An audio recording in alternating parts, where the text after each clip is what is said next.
Hello, everyone. Welcome to SNS. I'm Martin. It's a pleasure to have you here. And today I'm going to talk about 8 common mistakes that cause major problems for English learners. Mistakes that even make many people give up on learning English. If you're new to this channel, let me tell you, here at SNS, we help you improve your English speaking, listening, reading, and writing skills. Whether you need English for daily conversation, education, business, or office use, our lessons will help you make fast progress. So stay with me till the end, follow the instructions carefully, and try to avoid these mistakes. I promise, your English will become skyrocket.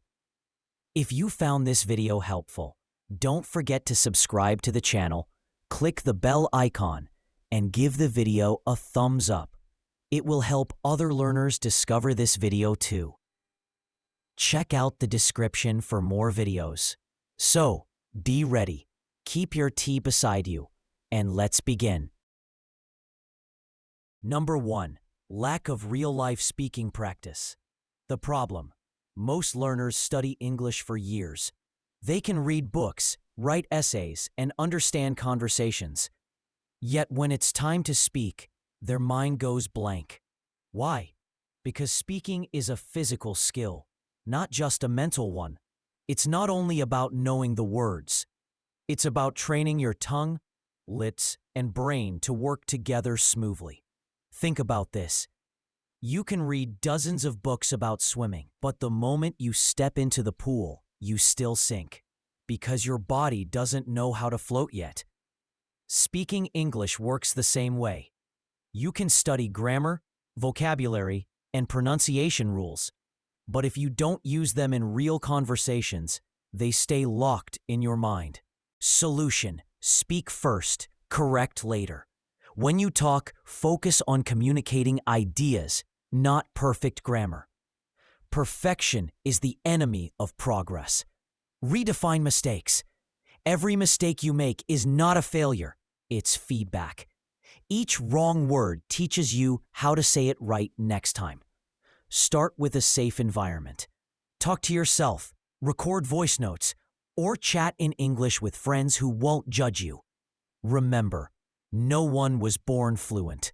Even native speakers make grammar errors in casual talk. Example: imagine a baby learning to walk. They fall dozens of times, but they don't quit because they're embarrassed. They fall, laugh, and try again. That's how they learn balance.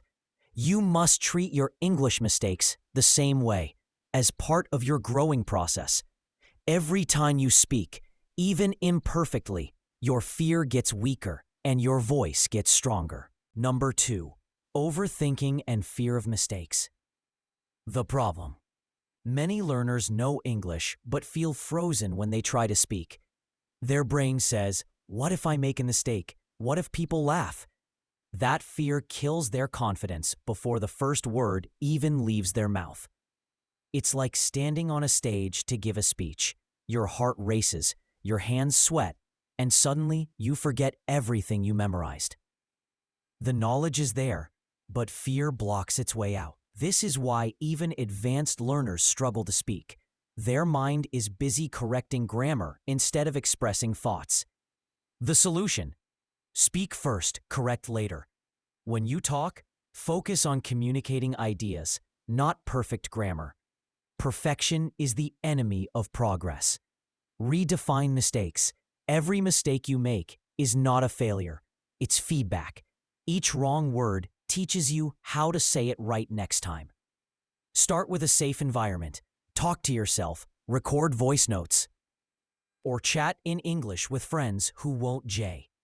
Example: imagine a baby learning to walk. They fall dozens of times, but they don't quit because they're embarrassed. They fall, laugh, and try again. That's how they learn balance. You must treat your English mistakes the same way, as part of your growing process.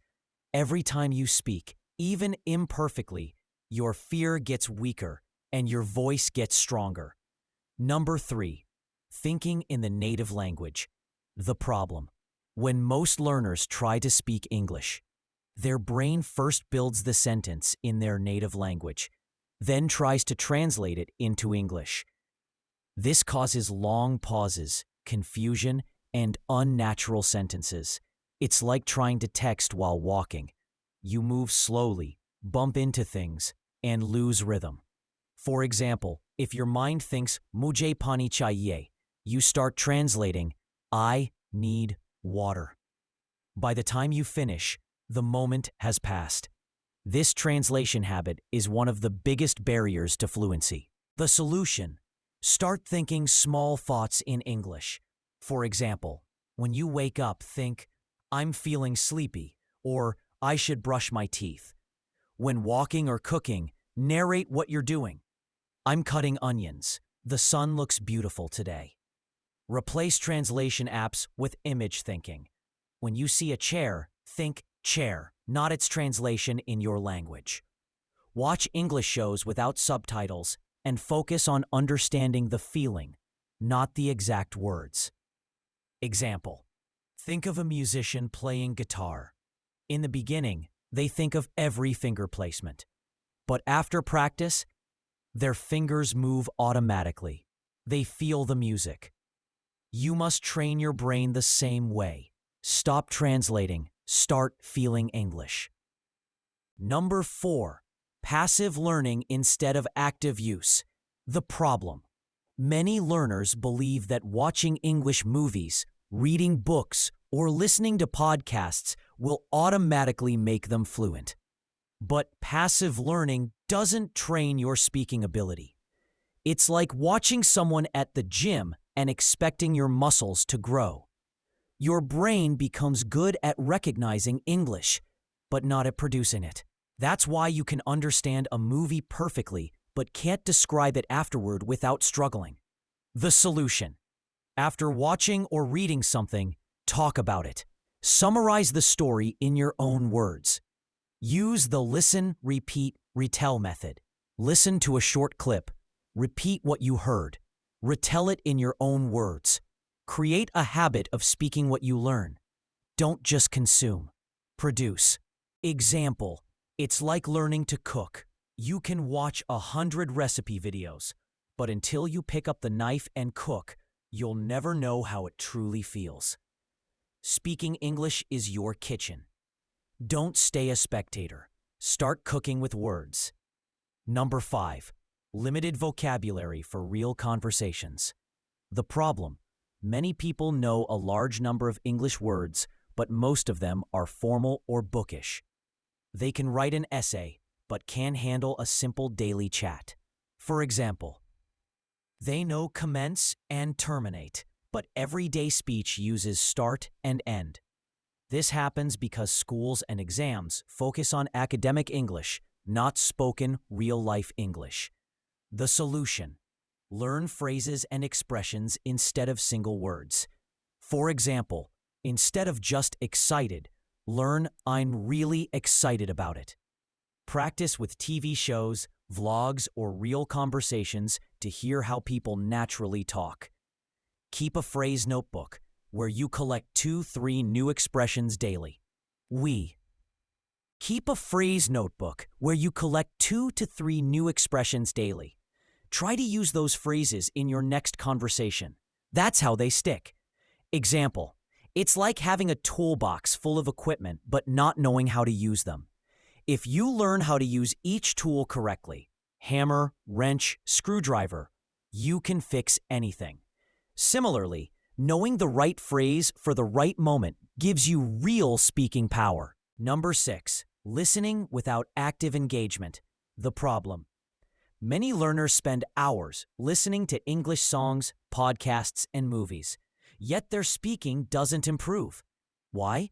Because they listen passively, not actively. Their ears hear the words, but their mind doesn't process or respond to them. It's like sitting in a music class where the teacher plays piano beautifully, but you never touch the keys yourself. You enjoy it, but you don't learn it. When listening passively, you don't train your mouth or brain to produce English. You become a receiver of language, not a user. The solution: turn listening into a two-way exercise. When watching something, pause and repeat after the speaker. Copy their tone, rhythm, and pronunciation. Ask yourself questions about what you heard. What did he mean? How can I say that differently? Imitate 30 seconds of a native clip daily. It's better than listening to hours without speaking. Example: think of learning to sing. You can listen to your favorite singers every day, but you'll never develop your own voice until you sing along. Speaking English works the same way. Don't just listen. Echo, imitate, and respond. Number 7. Neglecting pronunciation and accent training. The problem: many learners focus on vocabulary and grammar, but completely ignore pronunciation. As a result, when they speak, words don't sound natural, and listeners often don't understand them. This leads to frustration and shyness.